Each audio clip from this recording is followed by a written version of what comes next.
Hello everybody. तो आज हम चैप्टर 2 शुरू करते हैं। The story of my life, Helen Keller. Novel की राइटर को बीमार पड़ने के बाद की घटनाएं ज़्यादातर याद नहीं थी।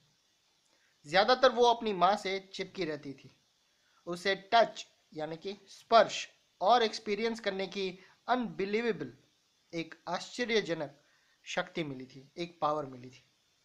उसने साइन और सिग्नल्स द्वारा कई चीज़ों को पहचानना सीख लिया था। उसे याद था कि जब जब भी धोबी घर से धुले हुए कपड़े आते थे तो वो बाकी कपड़ों से अपने कपड़े पहचान लिया करती थी।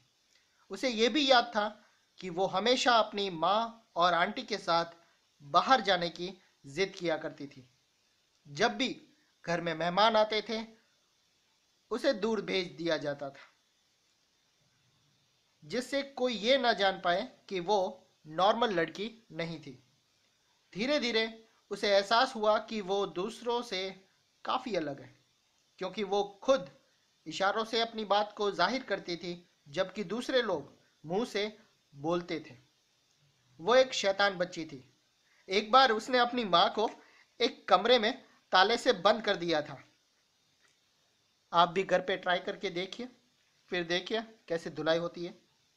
एक और टाइम पर उसने अपनी टीचर को ताले से बंद कर दिया था और किसी को नहीं बताया था कि उसने चाबी कहाँ छिपाई थी। अपने बचपन में उसकी अपनी खाना बनाने वाली औरत की बेटी मार्था वॉशिंगटन से दोस्ती हो गई।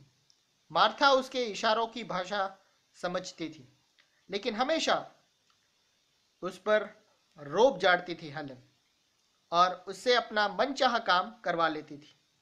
वो साथ साथ खेलती थी, मुर्गियों को दाना खिलाती थी और लंबी लंबी घास में अंडे ढूंढा करती थी। एक दिन उसने अपने एप्रन पर पानी गिरा लिया। वो गीला हो गया। उसने सुखाने के लिए उसे आग के सामने फैला दिया। अचानक एप्रन में आग लग गई। उसमें अलार्म बजा दिया। हेलन ने अलार्म बजा दिया। उसकी बूढ़ी नर्स का ध्यान उसकी ओर चला गया और उसने हेलन को जलने से बचा लिया। अपने फादर के विषय में हेलन को सिर्फ इतना याद है कि वो उनसे बहुत प्यार करती थी। जब भी वो उनके कमरे में जाती थी उसे वो अखबार पढ़ते मिलते थे। बाद में उसे पता चला कि वो उन्हीं में से एक अखबार में एडिटर थे। वो एक महान शिकारी और बहुत अच्छे मेहमान नवाज व्यक्ति थे। जब हेलन नॉर्थ अमेरिका के 1896 की गर्मियों के लास्ट खूबसूरत दिनों का मजा उठा रही थी, तब उसे अपने फादर की डेथ के बारे में पता चला। यह उसकी जिंदगी की पहली दुखद घटना और उसका पहला डेथ रिलेटेड एक्सपीरियंस था।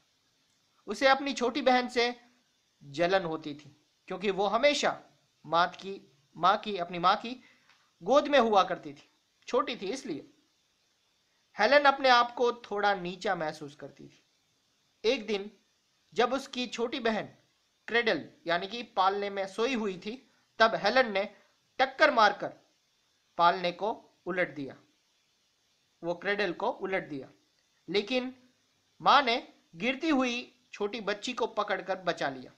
लेकिन जब वो बड़ी हो गई तब दोनों बहनें एक दूसरे से प्यार करने लगी। वो साथ रहती थी, हालांकि छोटी बहन को हेलन को जो उंगलियों की भाषा समझ में आती थी, वो उसकी छोटी बहन को वो लैंग्वेज बिल्कुल समझ में नहीं आती थी।